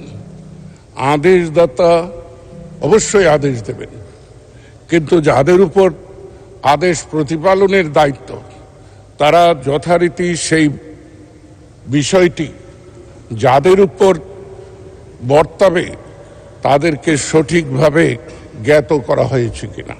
আমি বিনীতভাবে মাননীয় স্পিকার বলতে চাই, আমি তন্ন তন্ন করে আমার সেলফোন খুঁজে দেখেছি যে আমার সেলফোনে কোনো বার্তা যায়নি, কোনো বার্তা গেল না। এবং মাননীয় স্পিকার, আপনার দপ্তর থেকে কোনো রকম বিজ্ঞপ্তি গেল না। তারপরে আমাকে সংসদে প্রবেশ থেকে বিরত রাখা হলো, আমার অধিকার ভঙ্গ হয়েছে। আমি বিচার চাই না ভবিষ্যতে এই ধরনের অপমানজনক ঘটনা যেন না ঘটে। সে ব্যাপারে মাননীয় স্পিকার, আপনার মাধ্যমে সংসদে যারা দায়িত্বরত রয়েছেন, দায়িত্ব পালনে যাদের রাষ্ট্র কর্তৃক নিয়োগ দেওয়া হয়েছে, তারা আরও দায়িত্বশীল আচরণ করবেন। মাননীয় স্পিকার, এই সংসদ কর্মকর্তাগণ দায়িত্ব পালনে যে পরিমাণ অবহেলা করে, যে ক্ষেত্রে মাননীয় সংসদ সদস্যরা জড়িত, সেখানেই যদি এই ধরনের গাফলতি হয়, তাহলে রাষ্ট্রের অন্যান্য ক্ষেত্রে রাষ্ট্র পরিচালনের দায়িত্ব যাদের হাতে, তারা কি পরিমাণ দায়িত্বহীনতার পরিচয় দিচ্ছেন আপনি একটু বিবেচনা করে দেখবেন। আমি পয়েন্ট অফ অর্ডারে দাঁড়িয়ে এর চাইতে বেশি কথা বলতে চাই না। সময় যখন আসবে আমি আরেকটি বিষয় বলবো। মাননীয় স্পিকার, পরিবেশ নিয়ে সারা পৃথিবী আজকে তরফাচ্ছে। এবং বাংলাদেশের রাষ্ট্রনেতা প্রধানমন্ত্রী, আজকের সংসদ নেতা শেখ হাসিনা এ ব্যাপারে 100% যেখানে আন্তরিক, সেখানে 133 টাঙ্গাইল 4 নির্বাচনী এলাকায় এমন একটি দানবীয় কারখানা নির্মাণ হয়েছে। পুরনো ব্যাটারি ভেঙে সীসা বের করা। এই ফ্যাক্টরির আশপাশের বাড়ি ঘরের টিন পুড়ে যাচ্ছে, গাছপালা পুড়ে যাচ্ছে, শস্য ধ্বংস হয়ে যাচ্ছে। কিন্তু দুঃখের বলবো, বেদনার বলবো, লজ্জার বলবো, না নির্মম পরিহাস বলবো যে পরিবেশ মন্ত্রণালয় থেকে তাদেরকে এই কারখানাটি করার অনুমোদন দেওয়া হয়েছে। রাষ্ট্রের বিভিন্ন অঙ্গ যাদের অনুমোদন লাগে তারা অনুমোদন দিয়েছেন। আমরা বন্ধ করতে গেলে আমাদেরকে হুমকি দেওয়া হচ্ছে যে রাষ্ট্রের বিরুদ্ধে নাকি আমরা কাজ করছি। মাননীয় স্পিকার, আপনার মাধ্যমে এ ব্যাপারে এই সংসদ নেতার আমি দৃষ্টি আকর্ষণ করছি। আমি মাননীয় মন্ত্রীর দৃষ্টি আকর্ষণ এই জন্য করছি না, যেটা তো তার মন্ত্রণালয়ে ঘটেছে, তাই সকল বিষয়ই সংসদ নেতা রাষ্ট্রনায়ক শেখ হাসিনাই যখন দেখেন এবং মাননীয় মন্ত্রীরাও বলেন যে সংসদ নেতা মাননীয় প্রধানমন্ত্রীর নির্দেশে করছি, আমিও বিনীতভাবে শ্রদ্ধাবনতি চিত্তে জনগণের পক্ষ থেকে সংসদ নেতার কাছে, মাননীয় প্রধানমন্ত্রীর কাছে, রাষ্ট্রনায়ক শেখ হাসিনার কাছে আমি পরিবেশ দূষণের যে মারাত্মক ঘটনাটি 133 টাঙ্গাইল 4 নির্বাচনী এলাকায় ঘটছে সে ব্যাপারে সমাধান আকাঙ্ক্ষা করছি, আশা করছি। ধন্যবাদ মাননীয়। ধন্যবাদ মাননীয় সদস্য। মাননীয় সদস্য, আপনার অবগতির জন্য জানাতে চাই যে এই বিষয়টি সম্পর্কে আমরা আগে জেনেছি যে সেদিন আপনার প্রবেশের ক্ষেত্রে কোভিড সার্টিফিকেট দেখতে চাওয়া হয়েছিল এবং সেই কারণে সেটা না থাকার কারণে আপনি ভিতরে আসতে পারেননি। তো এই বিষয়টি খোঁজ করার পরে জানা গেছে, জাতীয় সংসদ সচিবালয় থেকে আমাকে অবহিত করা হয়েছে যে গত 25/4/2024 তারিখ অর্থাৎ 25শে এপ্রিল 2024 অপরাহ্ন 3:45 সকল মাননীয় সংসদ সদস্য বরাবর একটি বার্তা বা মেসেজ বা SMS প্রেরণ করা হয়েছিল কোভিড পরীক্ষা করার বিষয়ে। এবং এখান থেকে যে সিস্টেম, সেখানে দেখা যাচ্ছে যে এই মেসেজটা সেন্ট হয়েছে অর্থাৎ প্রেরিত হয়েছে, কিন্তু আপনি বলেছেন যে আপনার সেলফোনে এই ধরনের কোনো মেসেজ আপনি পান নাই। এখন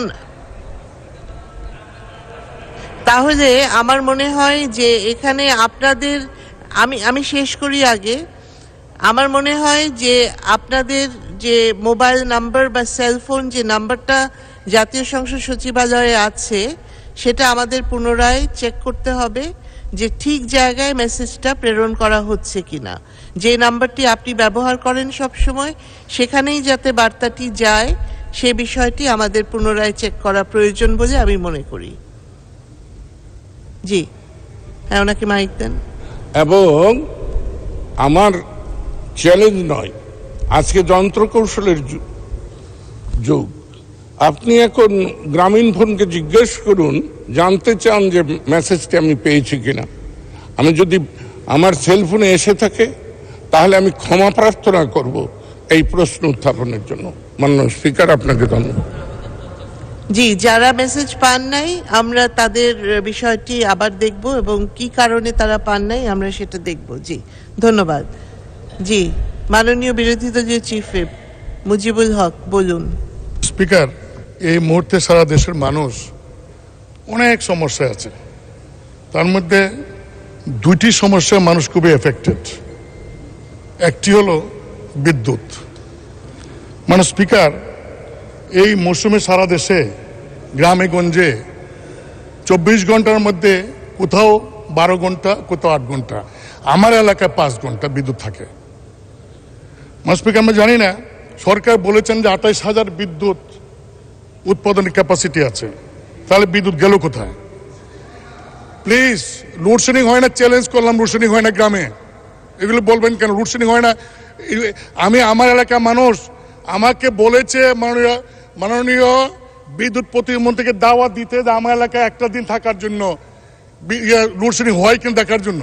মানে স্পিকার, আমার প্রশ্ন আরেক জায়গায়, সেটা হলো যে সমস্ত বিদ্যুৎ উৎপাদন কেন্দ্র আছে ভাড়ার, তাদের সক্ষমতার 41% সক্ষমতার থাকা সত্ত্বেও বসে আছে এবং 22-23 আর্থিক বছরে এই বসে থাকার কারণে ভাড়া বাবদ 26,000 কোটি টাকা দেওয়া হয়েছে। মানে স্পিকার, এর আগে এই পার্লামেন্টে গত অধিবেশন বলেছিলাম যে আমার এলাকায় প্রায় বিদ্যুৎ চলে যায়, মাননীয় প্রতিমন্ত্রী আমাকে চ্যালেঞ্জ করেছিলেন। আমি আজকে চ্যালেঞ্জ চাই না, আমি চাই উনি সশরীরে আমার এলাকায় একটু যাবেন, এই 2-4 দিনের মধ্যে একদিন, যে কয় ঘন্টা বিদ্যুৎ থাকে করিম মোস্তালায় সহ গ্রাম এলাকায়। মানে স্পিকার, আমি আরো একটু বলতে চাই মানে স্পিকার, ওই যে দায় মুক্তি দিয়ে যে সমস্ত চুক্তি আমরা করেছি, এই দায় মুক্তি চুক্তিটা দয়া করে উদ্যোগ করে এই যে বসে বসে মানে দেওয়া হবে বিদ্যুৎ যদি উৎপাদন নাও করে, এই চুক্তি জনগণের সাথে বাতিল করেন। বাতিল করে বিদ্যুৎ দিলে, যেমন আমাদেরকে বিদ্যুৎ দিলে আমরা বিল দেই, ঠিক ওই সমস্ত কোম্পানিকে বিদ্যুৎ দিলে তাহলে বিল দিবেন। বসিয়ে রেখে এইভাবে 1 বছরে 26,000 করে দিয়ে দিবেন, এটা আমার মত। তারপরে আবার লোডশেডিং থাকবেই। কি যে একটা অসহনীয় অবস্থায় দেশের, ঢাকা শহর থেকে আপনারা কেউ বুঝবেন না। যারা মানুষ সদস্য সরকারি দলের, তারা হয়তো বলতে পারেন না গ্রামে গঞ্জের কি অবস্থাটা। এই অবস্থাটা যারা গ্রামে গঞ্জে এমপি সাহেবরা আছেন তারা জানেন। কাজে আমার প্রশ্ন হলো মাননীয় স্পিকার, যে এই বিদ্যুতের বিষয়টা অপচয় বন্ধ করে ওই প্রতিযোগিতামূলক পদক্ষেপের মাধ্যমে বিদ্যুতের ওই যে ব্যবসা যারা করে, যারা নাকি বিদ্যুৎ প্লান্ট বসান, তাদেরকে প্রতিযোগিতার মাধ্যমে প্লান্ট বসানোর ব্যবস্থা করেন, অপচয় বন্ধ করেন। তাহলে আমার মনে হয় এই যে বিদ্যুৎ দাম বাড়াচ্ছেন, মানে স্পিকার, IMF এর কারণে 4 বছরে যদি ভর্তুকি, মাননীয় মন্ত্রী একটা সুন্দর কথা বলেন যে সমন্বয় মানে মূল্য বৃদ্ধি করেন, এটা বলতে লজ্জা হয়, বলেন যে সমন্বয়। এই সমন্বয় 1 বছর করেছেন, আগামী 3 বছর 12 বার করবেন সমন্বয়, অর্থাৎ বৃদ্ধি করবেন। করে ভর্তুকিটা যদি পুরো তুলেন, এখন যে যা বিদ্যুতের দাম প্রতি ইউনিট, তাহলে ডাবল হয়ে যাবে 2 বছর 3 বছর পরে। তখন মানুষ কিনতে পারবে কিনা আমি জানি না। আমি আপনার মাধ্যমে বিদ্যুৎ প্রতিমন্ত্রীর মধ্যে বলবো যে শুধুমাত্র দাম বৃদ্ধি না করে এমন কিছু পদক্ষেপ নেন, যে পদক্ষেপের মাধ্যমে জনগণের উপর চাপ না এসে এই একটা সহনীয় অবস্থায় আপনারা সরকারও থাকতে পারে আর বিদ্যুৎ যাতে পাওয়া যায়। মানে স্পিকার, একই সাথে আরেকটি বিষয় আমি বলবো, এই গত ঈদ উপলক্ষে সারা দেশে মানুষ রোড অ্যাক্সিডেন্ট 315 জন মারা গেছে ঈদের আগে পরে রোড অ্যাক্সিডেন্টে। প্রতিদিন এখন 14 জন মারা যায়। বছরে 5,000 মতো লোক রোড অ্যাক্সিডেন্টে মারা যায়। এটা হলো আমার না, এটা সরকারের যে সংস্থা তাদের হিসাব। মানে স্পিকার, এখানে এইটুকু বলতে চাই যে এই 17 এপ্রিল ঝালকাঠিতে সিমেন্টবাহী ট্রাকের চাপায় 14 জন মারা যায়। সেই ট্রাকটি ড্রাইভারের ভারী যানবাহন চালানোর কোনো লাইসেন্সই ছিল না। চট্টগ্রামের রাঙ্গুনে 22 এপ্রিল যে বাসের ধাক্কায় চট্টগ্রাম প্রফেশনাল বিশ্ববিদ্যালয়ের 2 শিক্ষার্থী মারা যায়, সেই গাড়িটার কোনো ফিটনেস ছিল না এবং 43 বছর বয়স গাড়িটার। মাননীয় মন্ত্রী, 43 বছর বয়স, নো ফিটনেস, এই গাড়ি তো অ্যাক্সিডেন্ট করবে। মানে স্পিকার, 19 এপ্রিল রাজধানী বিমানবন্দরে বেপর একটি বাস প্রাচীর মানে ভেঙে ঢুকে সিভিল এভিয়েশন একজন ইঞ্জিনিয়ারকে চাপা দিয়ে মেরে ফেলে। এই বাসের ড্রাইভারেরও মানে স্পিকার বাস চালানোর কোনো ড্রাইভিং লাইসেন্স তার ছিল না। মানে স্পিকার, আমি জানি না, শুধু এইটুকু বলবো যে এই যে রোডসের বেশিরভাগ কিন্তু অ্যাক্সিডেন্ট হয়, পুরনো গাড়ি, ফিটনেস নাই, ড্রাইভিং লাইসেন্স যে গাড়ি থাকে সেই ড্রাইভিং লাইসেন্স নাই। আমার মনে হয় এইগুলি খুব স্ট্রংলি আমাদের সড়ক যোগাযোগ মন্ত্রী মহোদয় খুব যোগ্যবান এবং বিজ্ঞ মানুষ। আমি আপনাকে বলবো যে এই রোডসের আপনি একটু স্ট্রং হইলে, স্ট্রং হন, ওই ড্রাইভিং লাইসেন্স, পুরনো গাড়ি, ফিটনেসবিহীন গাড়ি, মোটু এগুলি রাস্তায় চলাচল না করে, তাহলে এইভাবে মানুষগুলি মারা যাবে না।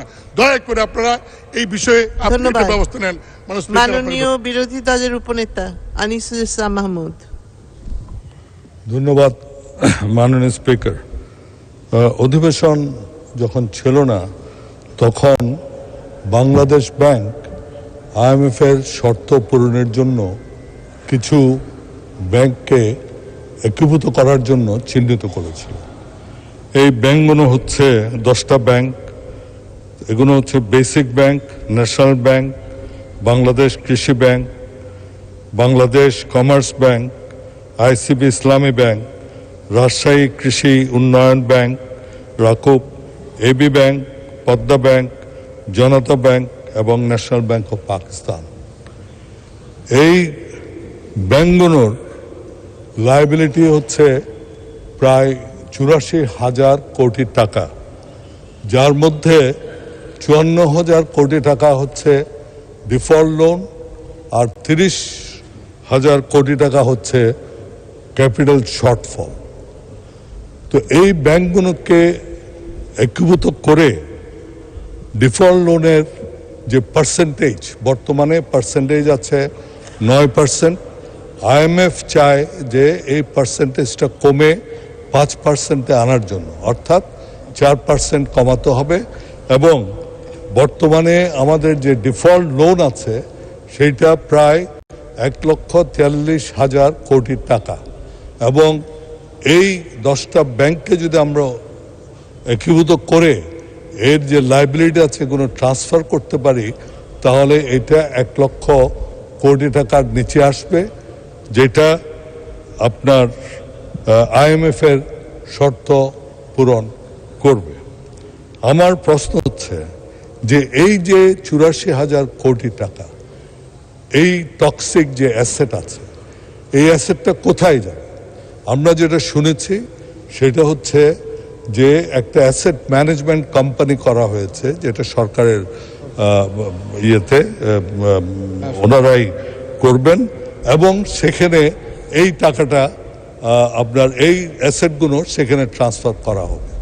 এবং এইটা যদি করা হয় তাহলে এই 84,000 কোটি টাকার দায় দায়িত্ব শেষ পর্যন্ত এসে দাঁড়ায় ট্যাক্স পেয়ারদের উপর।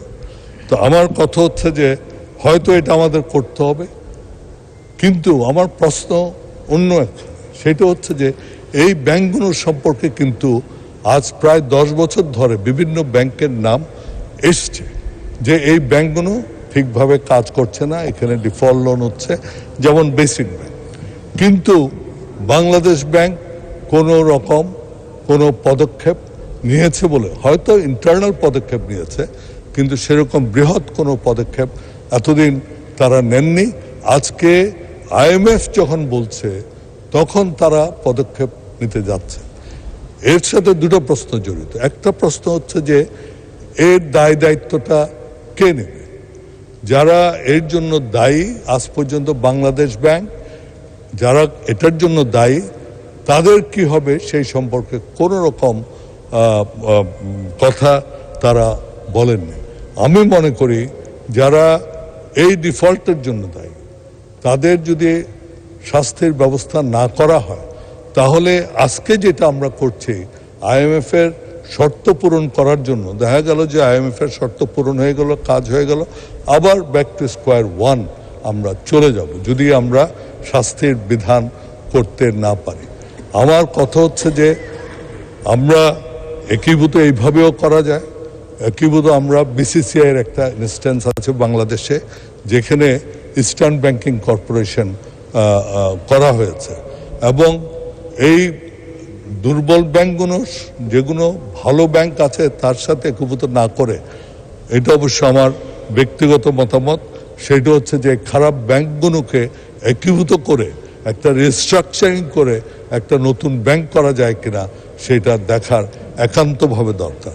আমি এই কথাগুলো বলছি কারণ আমাদের বর্তমান যে ফাইন্যান্সিয়াল সেক্টরে যে ক্রাইসিস আছে, এই ক্রাইসিস থেকে আমাদের উত্তরণ করতে হবে। আমরা যদি আমাদের এই অর্থনীতিকে সচল করতে চাই এবং এগিয়ে নিতে চাই। ধন্যবাদ মাননীয় স্পিকার। ধন্যবাদ। মাননীয় সদস্যবৃন্দ, দিনের কার্যসূচি অনুযায়ী এখন জরুরি জনগুরুত্ব সম্পন্ন বিষয়ে মনোযোগ আকর্ষণ বিধি 71। আজ জরুরি জনগুরুত্ব সম্পন্ন বিষয় সম্পর্কে 70টি মনোযোগ আকর্ষণের নোটিশ পাওয়া গেছে। নোটিশদাতা মাননীয় সদস্যগণ হচ্ছেন জনাব এম আব্দুল লতিফ, চট্টগ্রাম 11, জনাব আলী আজম, ভোলা 2, জনাব নুরুদ্দিন চৌধুরী, নয়ন, লক্ষ্মীপুর 2, আবদুল্লাহ নাহিদ নিগার, গাইবান্ধা 1, জনাব মোহাম্মদ মাইনুল হোসেন খান, ঢাকা 14, জনাব নুরুন নবী চৌধুরী, ভোলা 3, জনাব আনোয়ার হোসেন খান, লক্ষ্মীপুর 1, জনাব মোশতাক আহমেদ রুহি, নেত্রকোনা 1, জনাব মোহাম্মদ মামুনুর রশিদ কিরণ, নোয়াখালী 3, জনাব মোহাম্মদ আবদুল্লাহ, লক্ষ্মীপুর 4, জনাব মোহাম্মদ জাকারিয়া, দিনাজপুর 1, জনাব শফিকুল ইসলাম শিমুল, নাটোর 2, জনাব মোহাম্মদ আবুল কালাম, নাটোর 1, জনাব মোহাম্মদ কামারুল আরেফিন, কুষ্টিয়া 2, জনাব মোহাম্মদ সিদ্দিকুর রহমান পাটোয়ারি, নাটোর 4, জনাব মোহাম্মদ সিদ্দিকুল আজম, নীলফামারী 4, জনাব মাহফুজুর রহমান, চট্টগ্রাম 3, জনাব মোহাম্মদ আনোয়ারুল আজিম আনার, ঝিনাইদহ 4, জনাব আব্দুর রউফ, কুষ্টিয়া 4, জনাব মোহাম্মদ আজিজুল ইসলাম, যশোর 6, জনাব মোহাম্মদ রেজাউল হক চৌধুরী, কুষ্টিয়া 1, জনাব এস এম আতাউল হক, সাতক্ষীরা 4, জনাব মোহাম্মদ আবুল কালাম আজাদ, রাজশাহী 4, জনাব মোহাম্মদ সাইফুল ইসলাম, ঢাকা 19, জনাব মোহাম্মদ হুসামউদ্দিন চৌধুরী, সিলেট 5, জনাব মাহবুবুর রহমান, চট্টগ্রাম 1, ডাক্তার সামিজউদ্দিন আহমেদ শিমুল, চাঁপাইনবাবগঞ্জ 1, জনাব মোহাম্মদ মুজিবুর রহমান মজনু, বগুড়া 5, জনাব মোহাম্মদ নাসির শাহরিয়ার জাহেদি, ঝিনাইদহ 2, জনাব মোহাম্মদ মুজিবুল হক, কিশোরগঞ্জ 3, জনাব আবদুল্লাহ আল কায়সার, নারায়ণগঞ্জ 3, জনাব এডিএম শহীদুল ইসলাম, শেরপুর 3, জনাব মোহাম্মদ শামীম শাহনেওয়াজ, পিরোজপুর 3, জনাব মাহমুদ হাসান সুমন, ময়মনসিংহ 8, জনাব ফাহমি গোলন্দাজ বাবেল, ময়মনসিংহ 10, জনাব হাবিবুর রহমান, সিলেট 3, জনাব মোহাম্মদ আওলাদ হোসেন, ঢাকা 4, জনাব এবিএম রুহুল আমিন হাওলাদার, পটুয়াখালী 1, জনাব মোহাম্মদ সিরাজুল ইসলাম মোল্লা, নরসিংদী 3, জনাব আবু জাফর মোহাম্মদ শফিউদ্দিন, কুমিল্লা 8, জনাব মোহাম্মদ আব্দুল ওয়াদুদ, চাঁপাইনবাবগঞ্জ 3, আমাতুল কিবরিয়া কেয়া চৌধুরী, হবিগঞ্জ 1, নীলুফার আঞ্জুম, ময়মনসিংহ 3, জনাব শফিকুল ইসলাম, সিরাজগঞ্জ 4, জনাব এইচ এম বদিউজ্জামান, বাগেরহাট 4, মাসুদা সিদ্দিক